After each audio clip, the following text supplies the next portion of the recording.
একটা ছিল রুহের জগৎ। রুহের জগতে আমরা সবাই ছিলাম।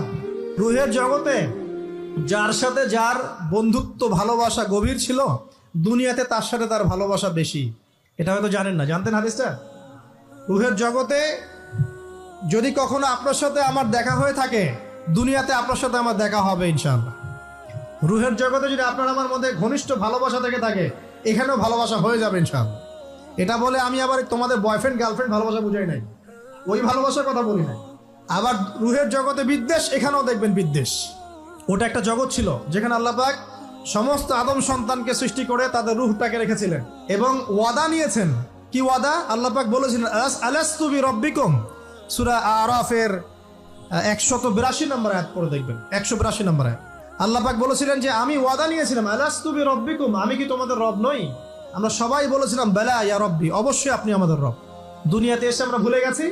এই ভুলে যাওয়াটা মনে করায় দেওয়ার জন্যই আল্লাহ পাক আসমানি কিতাব নাজিল করেন, নবী রাসূল পাঠান, আমাদের কান পর্যন্ত ইসলামের দাওয়াত পৌঁছে দেন, যাতে আমরা মনে করতে পারি। এবার আসেন রুহের জগতের পর আসলাম এই যে দুনিয়ার জগৎ, দারুদ দুনিয়া। দুনিয়ার মধ্যে আছি হয়তো 50, 60, 70, 100 বছর হাইয়েস্ট। এরপর যাবে দারুল বারজাখ, বারজাখের জগৎ।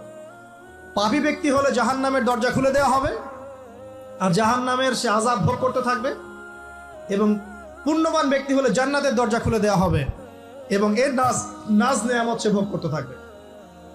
তখন তাকে বলা হবে এটা জান্নাতের সেই জায়গা যেখানে তুমি থাকবে। এটা দেখার সাথে সাথে, শোনার সাথে সাথে তার যে খুশি উৎফুল্ল তার অনেক বেড়ে যাবে। এবং সে কি করবে জানেন? সে পৃথিবীতে ফিরে আসতে চাইবে। সে বলবে আমাকে আমার পরিবারবর্গকে জানাতে দেন, আমাকে আমার পরিবারবর্গকে জানাতে দেন যে আমি ভালো আছি। তখন ফেরেশতারা তাকে বলবেন যে এটা সম্ভব না, তোমার এবং তাদের মাঝে দারুল বারজাখ আছে, তুমি এটা ভেদ করে যেতে পারবে না। তখন তার আত্মাটাকে ইল্লিনে দেওয়া হবে, একটা সবুজ পাখির আকৃতিতে জান্নাতে ঘুরে বেড়াবে ইনশাআল্লাহ। আর যদি জাহান্নামী হয় তাহলে যে বললাম দরজা খুলে যাবে, জাহান্নামের মর্মান্তিক আযাব তার দিকে আসতে থাকবে। কবর সংকুচিত হয়ে আসবে এমন ভাবে যাতে তার বাম পাজর ডান পাজরের ভিতরে এইভাবে ঢুকে যাবে, নাউযুবিল্লাহ। এবং এই আযাব চলতে থাকবে ইলা ইয়াউমি ইউবআসুন, পুনরুত্থানের দিন পর্যন্ত। এখন এই যে হাদিসটা আপনারা শুনলেন, এই হাদিসটা ব্যক্তিকেন্দ্রিক নয় কি? এখানে 3টা বিষয় আপনাকে ফোকাস করতে হবে আমাদেরকে। 1, তাওহীদ, আল্লাহ পাকের তাওহীদ। 2, রিসালাত, রাসূলুল্লাহ সাল্লাল্লাহু আলাইহি ওয়াসাল্লামের রিসালাত। এবং আখিরাত, পরকাল। এই 3টা বিষয় খুব স্বল্প কথায় বলছি। দেখুন, তাওহীদ কি? আল্লাহ পাকের একত্ববাদ।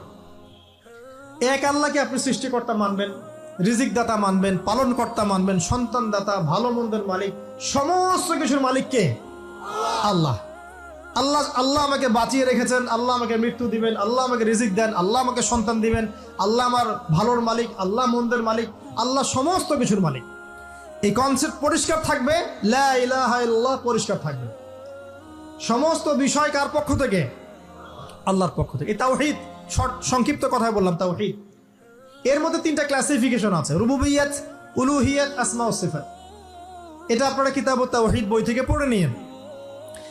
সংক্ষেপে বলে দেই, রুবুবিয়্যাত আল্লাহ পাকের সমস্ত বিষয়গুলো তার দিকে সম্বন্ধ করা, সৃষ্টিকর্তা, পালনকর্তা, রিজিক দাতা সবকে আল্লাহ। উলুহিয়্যাত কি?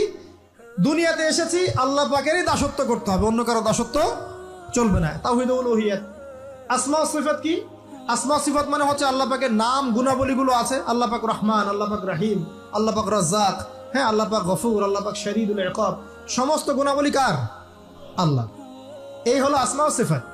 আল্লাহ পাক যেমন, আল্লাহ পাক তেমন, আল্লাহ পাক নিজের মতো, কারোর সাথে তুলনীয় নন। হুয়াল্লাহু আহাদ, একক। আল্লাহুস সামাদ, তিনি অমুখাপেক্ষী। লাম ইয়ালিদ ওয়া লাম ইউলাদ, তিনি জন্ম দেননি, জন্মিতও নন। ওয়া লাম ইয়াকুল লাহু কুফুয়ান আহাদ, তার সমতুল্য আর কিছুই নাই। আল্লাহ থেকে সবকিছু হয়, এটাই হলো তাওহীদ। এখন এর অপোজিশন কি? শিরক। তাওহীদের বিরুদ্ধে গেলে কি হয়ে যাবে? শিরক। কেউ যদি মনে করে যে আল্লাহ ছাড়া কেউ আমাকে জীবন দিতে পারে, আল্লাহ ছাড়া কেউ আমাকে মারতে পারে, আল্লাহ ছাড়া কেউ আমাকে রিজিক দিতে পারে, অথবা আল্লাহ ছাড়া কেউ সন্তান দিতে পারে, আল্লাহ ছাড়া অন্য কারো কাছে কেউ যদি দোয়া করে, আল্লাহ ছাড়া অন্য কারোর জন্য নজর মানত করে, আল্লাহ ছাড়া অন্য কারোর নামে কসম খায়, আল্লাহর হালালকে হারাম করে দেয়, আল্লাহর হারামকে হালাল করে নেয়, ঠিক আছে, আল্লাহ থেকে শুভ অশুভ আসে না, শুভ আল্লাহর পক্ষ থেকে আসে, অশুভ শয়তানের পক্ষ থেকে আসে। এমনও যদি কেউ মনে করে শুভ অশুভ দুটোই আল্লাহর পক্ষ থেকে আসে, কিন্তু কেউ যদি মনে করে না শুভগুলো আল্লাহর পক্ষ থেকে, অশুভগুলো শয়তানের পক্ষ থেকে, এমনও যদি মনে করে, শিরক হয়ে যাবে। মুসলিমরা চলাফেরায় শিরক করছে। এখন মুসলিমরা আল্লাহ ছাড়া অন্য কারো কাছে চাচ্ছে। মুসলিমরা অনেকে কবরে সেজদা করছে। মুসলিমরা অনেকেই মৃত মানুষের কাছে দোয়া করছে। হাতে বালা পরে আছেন, খোলেন না। কেন খোলেন না? ভয়ে যদি আপনার ক্ষতি হয়, শিরক। মুসলিমরা দেখবেন আগুনের সামনে মাথা নত করছে। মুসলিমরা এখন মেডিটেশন করে, ধ্যান করে। মুসলিমরা জিনকে তাবে করতেছে। অনেক সময় দেখা যায় মুসলিমরা জাদু করতেছে, জাদুবিদ্যা, কুফুরি কালাম করছে না? করছে। সবই শিরক, সবই শিরক। মুসলিমরা দেখবেন আল্লাহর হালাল যেগুলো আছে এগুলোকে হারাম করে ফেলছে। আবার অনেক সময় আল্লাহর হারামগুলোকে হালাল করে নিচ্ছে। সুদ কি ভাই? এখানে ফরজ, হালাল করে নেওয়া হয়েছে। মদ কি? তোমাদের কাছে তো ওয়াজিব, না খাইলে ঘুম হয় না। তো এই যে আল্লাহ হারামগুলোকে কি করছি আমরা? হালাল করে ফেলি, এটাও শিরক, কুফুরি একটা। তো এক কথায় তাওহীদের উপর যারা থাকবে মান রব্বক উত্তর দিতে পারবে ইনশাআল্লাহ। যারা শিরক করে ফেলবে ওই অবস্থায় মারা যাবে, মান রব্বক উত্তর দিতে পারবে না। আমার কথা কি বোঝা যাচ্ছে? আমি সহজ করার চেষ্টা করছি কিন্তু হয়তো পারছি না, এটা আমার ব্যর্থতা। এক কথায় যদি আমরা কবরের প্রথম প্রশ্নের উত্তর দিতে চাই তাহলে আমাদেরকে অবশ্যই তাওহীদের উপর থাকতে হবে।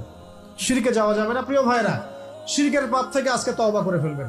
আল্লাহ জেনে না জেনে জীবনে যত শিরক করেছে আল্লাহ মাফ করে দাও, আমিন।